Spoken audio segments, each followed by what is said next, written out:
풀무원이고요. 풀무원이고요. 14,000원에 10%입니다. 방금 상담 다 들었으니까 잔소리 대신 받은 거죠? 네, 그래서 계속 추가 매수를 하려고 하다가 계속 참고 안 하고 있는데 언제쯤 추가 매수를 해야 될지 궁금해서. 그렇군요. 추가 매수를 하는 것보다 중요한 건 올라올 때 안 사는 거예요.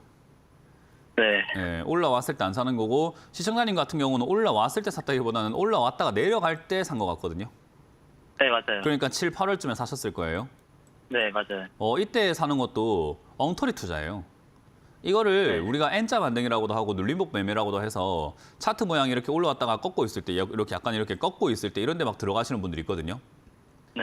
이렇게 들어가는 걸 아마 유튜브라든지 뭐 방송이라든지 이런 데서 자꾸 배우실 거예요. 여기가 아마 뭐 이평선이 닿는다거나 뭐 여러 가지 보조지표가 닿는다거나 뭐 어떤 고점 대비해서 몇 프로 빠졌다 이런 식으로 계산해서 들어간다거나 뭐 이런 행태를 하거든요, 보통은. 네. 내가 다 엉터리예요. 그렇게 하다 물려가지고 지금 맨날 제가 지금 10년째 상담하고 있어요. 그런 식으로 매매하는 사람들 제가 뒤치다거리하고 산다고요.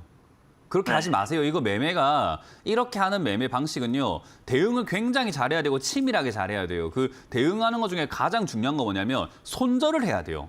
내가 샀는데 반등이 나온다면 이득이 생기지만 안 나온다면 물려서 엄청 고생을 하거든요.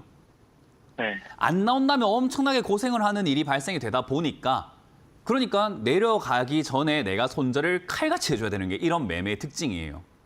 그러니까 뭐 유튜브를 봐서 배웠든 뭘 해서 배웠든 상관없습니다. 어디서 배웠든지 간에 그걸 했으면 손절을 무조건 칼같이 해야 됩니다. 어떻게 해요? 정해놓고요. 3% 빠지면 손절, 4% 빠지면 손절, 5% 빠지면 손절, 뭐 2% 빠지면 손절. 내가 정해놓고 그냥 손절 딱 때려버려야 돼요. 그 정도의 내가 손절을 칼같이 할 수 있는 결단력과 결심과 배짱이 없다면은 이런 매매를 하다가 무조건 이렇게 물려요.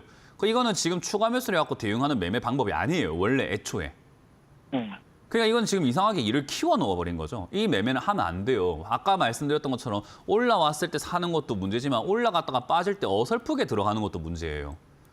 여기에 이평선으로 왜 들어가요 도대체가? 이평선이 뭔데요 도대체? 이평선 가지고 뭐 누가 매매하는데요? 전 국민이 다 봅니까 그거? 세력들이 이평선 가지고 매매한다고 소문났나요? 아무도 안 봐요 그거. 몇몇 그냥 사람들이 그냥 참고하고 있는 요소일 뿐인 거예요. 그러니까 원리를 이해를 해야죠. 주가에 대한 원리를요. 그래서 그 부분을 좀 더 명심하시고 이런 자리에도 안 들어가는 게 가장 좋습니다. 특히나 이평선 타고 올라가는 거에 뭐 눌림목 형성했을 때 그 매매하는 방식은 샀으면 무조건 빠질 때 손절입니다.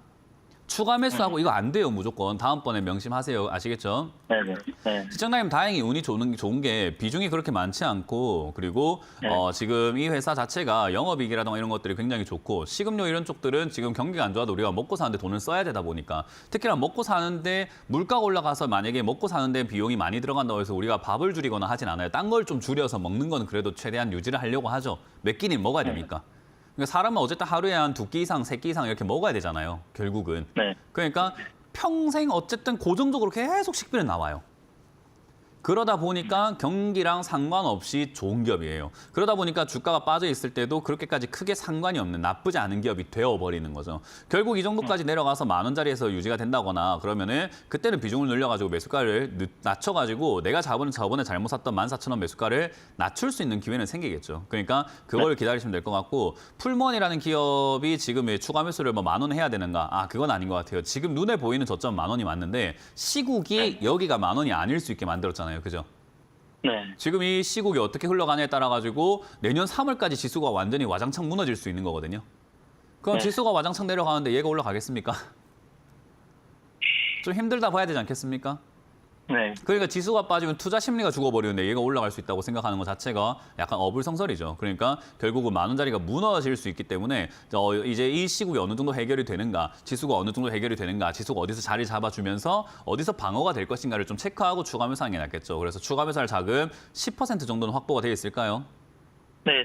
그러면 추가 매수할 자금 10%를 빼놓은 상태에서 주가가 만에 하나 8,000원 내지 7,000원까지 떨어진다면 그냥 기회입니다. 그거는. 고민할 필요가 없는 기회고요. 저기까지 빠져준다면 좋은 거니까 빠지는 거 무서워하지 마시고 10,000원에서 만약에 한 두어 달 머문다면은 10,000원에서 추가 매수를 해가지고 매수가를 12,000원 이하로 좀 끌고 내려와 주는 게 좋겠죠. 네. 그러니까 12,000원 이하로 끌고 내려온다면은 나는 14,000원에 산 사람이 아니라 12,000원 산 사람인데 사실 12,000원은 접근을 해볼 만한 단계에 있는 가격이에요. 그러니까 저기 들고 있으면 다음번에 14,000원, 5,000원까지 올라갔을 때 수익이 좀 많이 나잖아요. 그죠? 네. 그러니까 매수가만 조절하면 됩니다. 그러니까 다음번에는 이런 매매 하지 마세요. 뭐 목소리가 좀 젊으신 것 같은데 유튜브 보면서 배우시는 것 같은데 유튜브에 진짜 그러니까 상식적으로 유튜브를 보면서 돈 버는 법 배운다는 게 말이 되겠습니까? 안 되죠. 그러니까 그런 거 하지 마세요. 잘못된 매매하고 계시는 겁니다. 알겠습니다. 네, 고맙습니다.